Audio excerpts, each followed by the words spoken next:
માટે આ વ્રજમાં સતશૃંગી પર્વતનું પ્રાગટ્ય. ગિરિરાજી છે સતશૃંગી, 100 શિખર, પણ અત્યારે મેન 3 જ છે.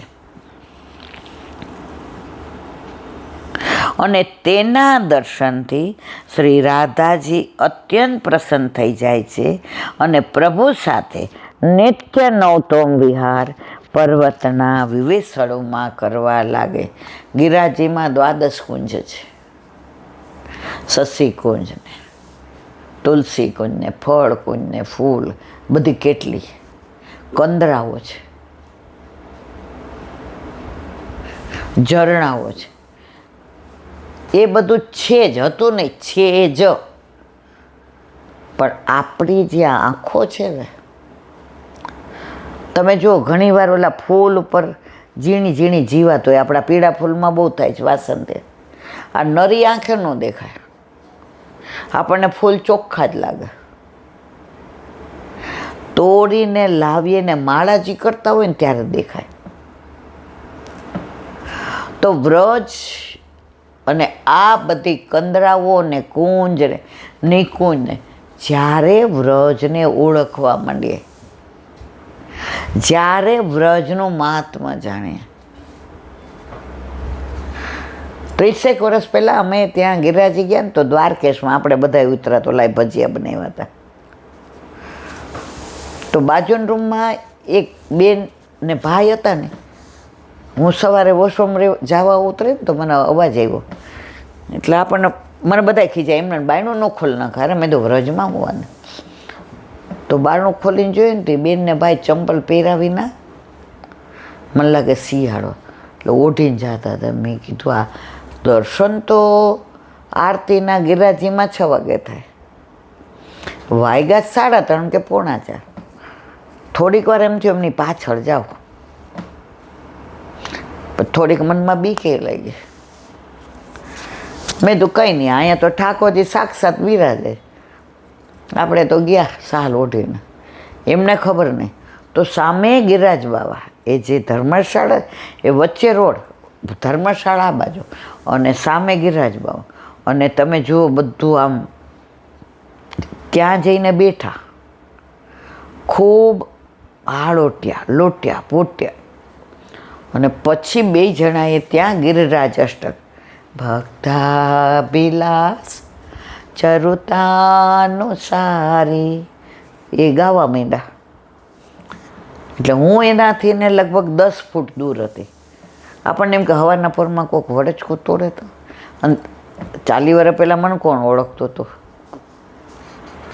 એટલે એમણે, અને નાના હોઈએ એટલે થોડું, એટલે મને કે આવો બેના, આવો. એટલે હું ગઈ. એટલે મને કે બેસો. ગિરિરાજી સામું જ જોઈને બેસજો. ક્યાંક ઠાકોરજી ગાયો ચરાવવા પધાર્યા હોય તો ગાયના દર્શન થઈ જાય, ગોવાળિયા ના થઈ જાય, સફેદ સાપ ના થઈ જાય. સાપનું નામ દીધું એટલે મેં કીધું આપણે વયું જાવ. મને સૌથી બીક વધુ સાપને લાગે. મને પાલમાં હું ફાટી પડું. રાતના વોશરૂમ જવું હોય ને મને બીક લાગે કે અહીંયા કે મને કે એ સાપના દર્શન થાય ને સમજી જાવ ગિરિરાજ બાવા છે. એટલે ઓલા ભાઈ બહુ સારા હતા. એ બધા 2 મોટી ઉંમરના, 40 વર્ષ પહેલાં હું તો બેઠા. અને એમણે જે ભક્તાભિલાષા ચરિતાનુસારે દુગ્ધે ચોરણ, એ જે એમણે ભાવ એકનો ભાવ આ બેન કહે, એનું અનુસંધાન બીજું. મને કાંઈ સોગંદથી કાંઈ સમજણ પણ એ બોલવા માંડ્યા, પણ ધીમે ધીમે મને. પછી મને કે તમારે કાંઈ કહેવું છે? મનમાં કીધું મને તો આખું બોલતાય નથી આવડતું. હું તો મેં કીધું એ જોઈને બોલું છું. હું કેવી બોતડી છું. મને અત્યારે બધે ભગવદી લાવે. મેં શું ભગવદીએ? તમને લોકોને ખબર છે? આ વલ્લભે મને વાણીને દાન કર્યું ને, એમ મારા મોઢાનો ઉપયોગ કરે. આ ખાલી ચણો વાગે જ ઘણો મારવાલા. પછી ભડકણું થયું. હવે આપણને ચાની તલપ આજની તારીખમાં મોટી મારા કુટ્ટી હોય જિંદગીની તો ઉઠીને તરત ચા જોઈએ, બાકી કોઈ જાતનું કાંઈ નહીં એમ. એટલે પછી મને કહે આવું છે દર્શન કરવા? મેં ત્યાં બધાને ખબર નથી હું અહીં આવી છું. મને કહે તો સમજી જાય. ચાલીને જવું છે. એટલે આપણે એટલે મેં પણ માં ચા પીવી છે અને હું પૈસા નથી લેવી. હું તો એમના ના સાલ ઓઢીને તમે આવતા હતા. એ કે વૈષ્ણવની પાછળ જાય ને તો પામીએ, ગુમાવીએ નહીં. એ ભાઈએ ચા પાઈ. એ કે અમે જિંદગીમાં ચા કોફી કાંઈ ચાખ્યું જ નથી બેના. 2 વાર બપોરે ઠાકોરજીને ધરાવેલો પ્રસાદ અને સાંજે ઠાકોરજીને ધરાવેલું વાળું. પછી ત્યાં ગયા એટલે હજી ચરણ સ્પર્શ થતા હતા. મને કે હાલો ચરણ સ્પર્શ કર્યા. મને કે જો ત્યાં આપણે આળોટ્યા એટલે આપણો દેહ શુદ્ધ થઈ ગયો બેના. રજ કરતા જળ ને જળ કરતા વલ્લભે વૃંદાવનની બેઠકમાં એ કે પ્રભુદાસ જલોટાને કીધું લે પ્રસાદ. એ કે મારા વાલા હજી સ્નાન નથી કર્યું. એ કે અહીંયા રજ અડી ગઈ ને એટલે રજ કરતા જળ ને જળ કરતા રજ. મને કે જો અહીંયા ચરણ સ્પર્શ આપ્યા ને ત્યાં એક ભાઈ એણે ફોન કર્યો કે રામ જાણે કે આગલે દિવસે કીધું હશે. ત્યાર તો ફોન ન તો દૂધ લઈને એવા ગાયનું ચોખ્ખું અન્યોરમાંથી ને મને કે હાથ અડાડો. મેં કીધું ના. હવે નાના હોય ને થોડાક આમ ના તો મેં ના. એટલે ભાઈ કે બેટા હાથ અડાડ ને બાપા. મેં તો આના પૈસા તો મેં આપ્યા હોય ને એટલે પછી મારે એનું હાથ અડાડાય. મને કે લાવ 10 રૂપિયા. મેં તો હું ક્યાં પૈસા લાવી, ચા તો તમે મને પાઈ. એ ઘરે જઈને દેજે. ત્યાં તો તમે બધા આવ્યા આરતી કરવા. મેં કીધું આ બધા આવી ગયા ને 10 રૂપિયા લઈને આપ્યા. એ ચોખ્ખું દૂધ ઓલા જે હોય ને એની અંદર એણે પધરાવ્યું અને પેલો દૂધનો અભિષેક એના દીધે. વૈષ્ણવનો સંગ થાય તન મનના દોષ જાય, મિથ્યા પ્રપંચ મારા જાય અટળે. પણ વંચકો જો ભેગા થઈ ગયા હોય ને તો તમારું બધું કરેલું વયું જાય. ધ્યાન રાખીને સંગ કરવો. તેના દર્શનથી રાધાજી અત્યંત પ્રસન્ન થઈ જાય છે અને પ્રભુ સાથે નિત્ય નવતમ વિહાર પર્વતના વિવિધ સ્થળોમાં કરવા લાગે. બ્રહ્મ જગતને પોતાના રમણ માટે ઉત્પન્ન કરી અને અવતારો ધારણ કરી જગતમાં રમણ કર્યું છે, પરંતુ પોતાના પ્રિય ભક્તો સાથે વ્રજમાં નિજ આનંદ કર્યો તે રમણ મધુર છે. બોલો વલ્લભાદી દયારામભાઈના ચંદ્રાવલા.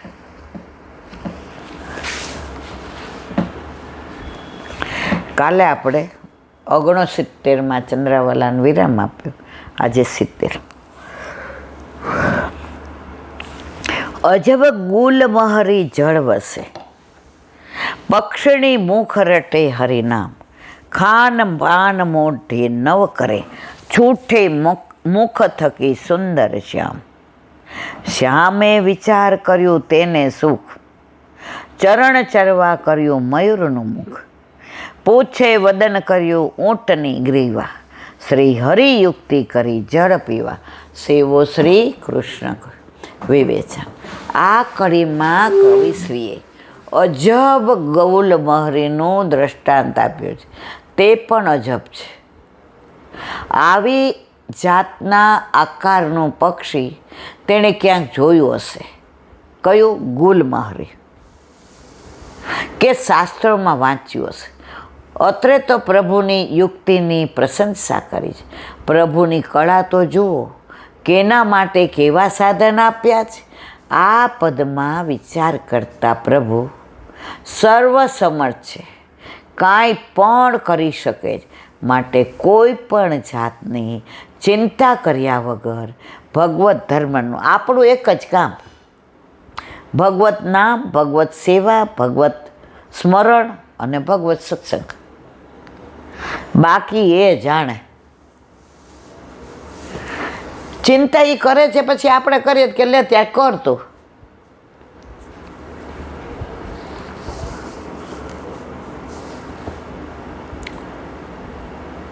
સંસારમાં રહી દરેક કાર્યો કરવા પડે તેમ સમજીને તે કાર્ય કરવું. કોઈ વાર અતિ કઠણ પરિસ્થિતિ પણ આવી જાય તો પણ મનને સ્થિર રાખી સ્વધર્મમાં ચૂકવું નહીં. પ્રભુ સર્વ ભક્તના રક્ષક છે, પોતાના દાસના મનોરથ પણ પૂર્ણ કરતા છે. પ્રભુ આપણી રક્ષા, આપણા મનોરથ, આપણી ઈચ્છાઓ પૂરી કરે છે, પણ આપણા હિતની હોવી જોઈએ.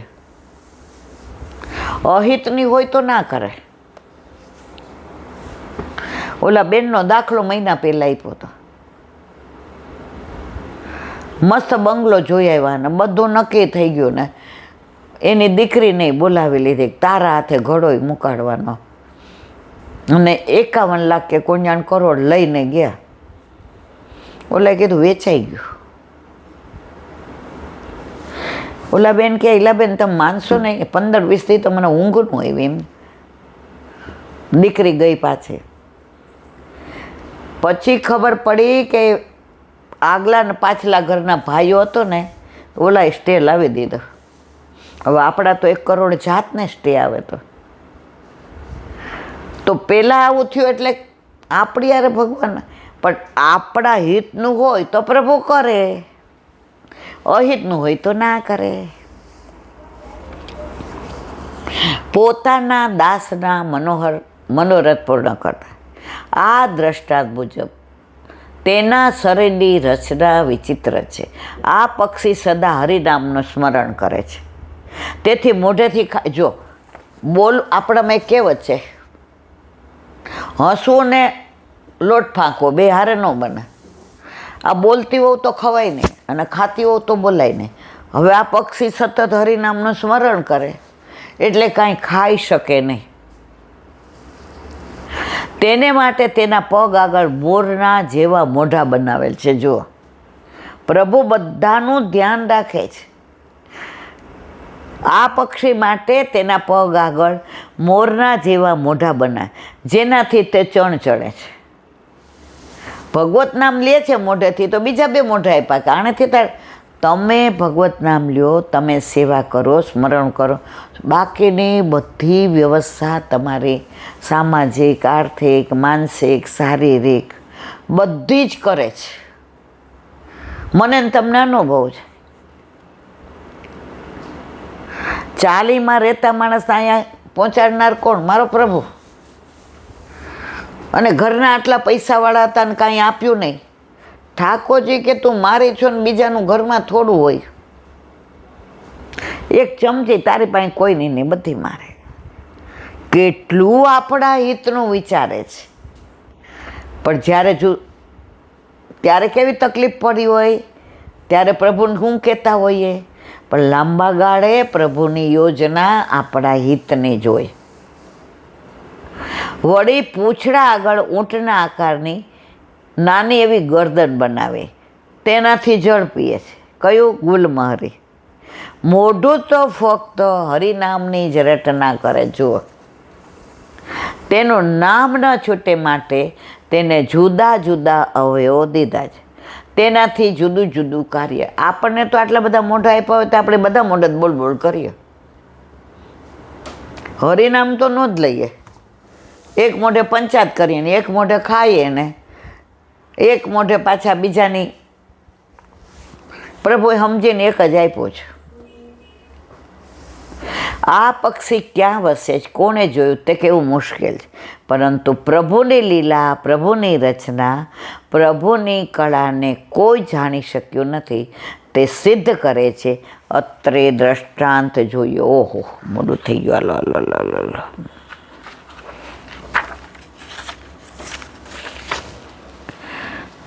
બોલો વલ્લભાધીશ.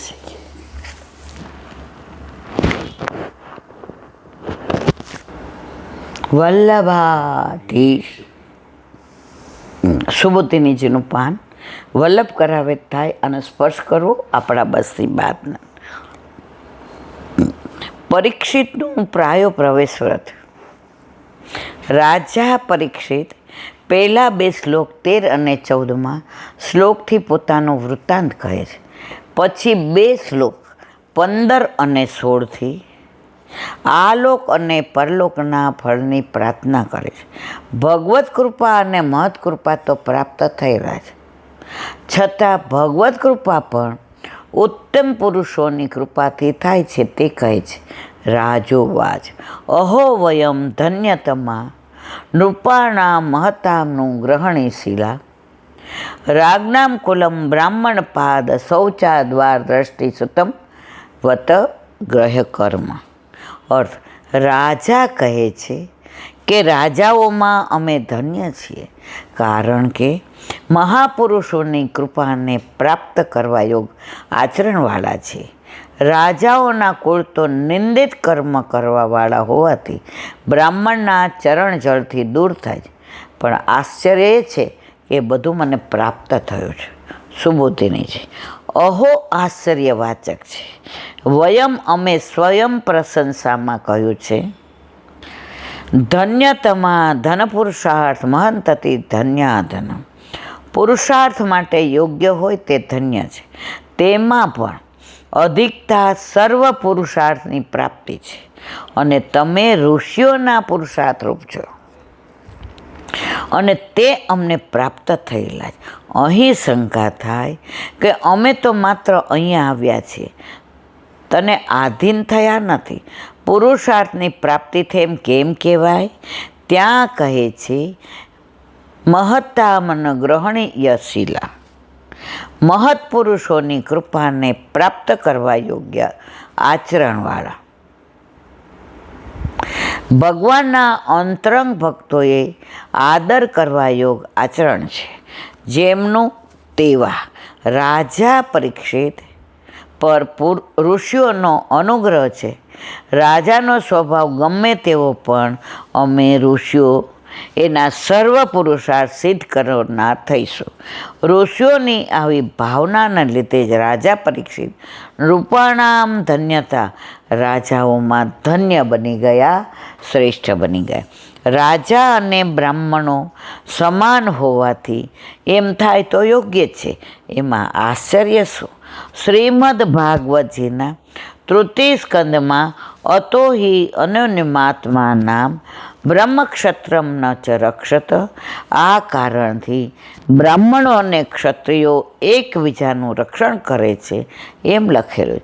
એવી શંકા થાય ત્યાં કહે છે કે એ વાક્ય મહાપુરુષોના કાર્યોની પ્રશંસા કરવા માટે, બ્રાહ્મણ અને ક્ષત્રિયની સમાનતા બતાવવા માટે નહીં. ખરેખર તો રાજાઓનું કુળ બ્રાહ્મણના ચરણને ધોયેલા જળથી દૂર જ રહે છે. એટલે જ્યાં બ્રાહ્મણો ચરણ ધોઈને અંદર પ્રવેશ કરે છે તે શુદ્ધ અને અશુદ્ધ મધ્યમાં વેદિકાના સ્થાને છે. તે ચરણ રજ પવિત્ર કહેવાય.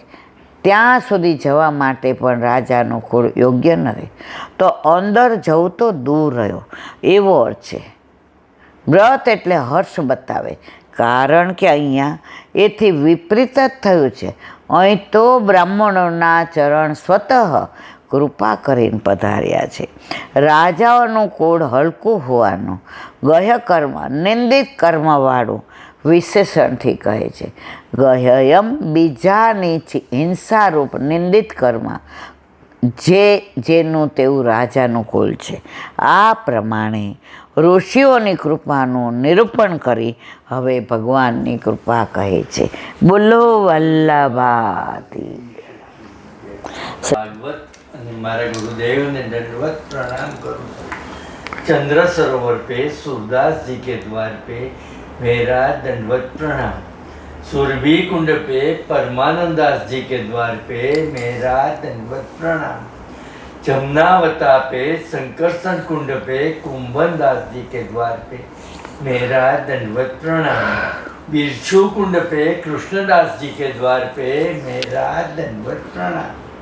कदम खंडी पे गोविंद स्वामी के द्वार पे मेरा दंडवत प्रणाम. अप्सरा कुंड पे चित्त स्वामी के द्वार पे मेरा दंडवत प्रणाम. मानसी मानसी गंगा पे नंददास जी के द्वार पे मेरा दंडवत प्रणाम। रुद्र रुद्रकुंड पे चत्रबुद्धास जी के द्वार पे मेरा दंडवत प्रणाम। વ્રજ વિલાસ વ્રજની ગોપિકાઓને મારા દંડવત પ્રણામ. હે વલ્લભ, સવારથી અત્યાર સુધી સેવા સ્મરણ સત્સંગ જે પણ તે કરાવ્યો તે તારા ચરણારવિંદમાં સમર્પણ કરું છું. ભૂલ અપરાધ થઈ હોય તો ક્ષમા કરશો. બોલો વલ્લભાધીશ. દ્રઢહીન ચરણન કેરો ભરોસો, દ્રઢહીન ચરણન કેરો. શ્રી વલ્લભનક ચંદ્ર છટાલીન સબ જુગ માય અંધેરો ભરોસો, દ્રઢહીન ચરણન केरो. साधन और नहीं कली में जासो निवेरो. सूर का कहे द्विविध आंधरो, बिना मूल को चेरो भरोसो, દ્રઢહીન ચરણન, દ્રઢહીન ચરણન, દ્રઢહીન ચરણન કેરો. શ્રી વલ્લભાધીશ કી. આજનો આ સત્સંગ મારા વલ્લભના ચરણારવિંદમાં સમર્પણ કરું છું. ભૂલ અપરાધ થઈ હોય તો ક્ષમા કરશો. આ મારા વલ્લભની વાણી અને ભૂલો એ મારી. બોલો વલ્લભાધીશ કી જય. બધાય વૈષ્ણવને જાજા કરે. જય શ્રી કૃષ્ણ. જય શ્રી કૃષ્ણ.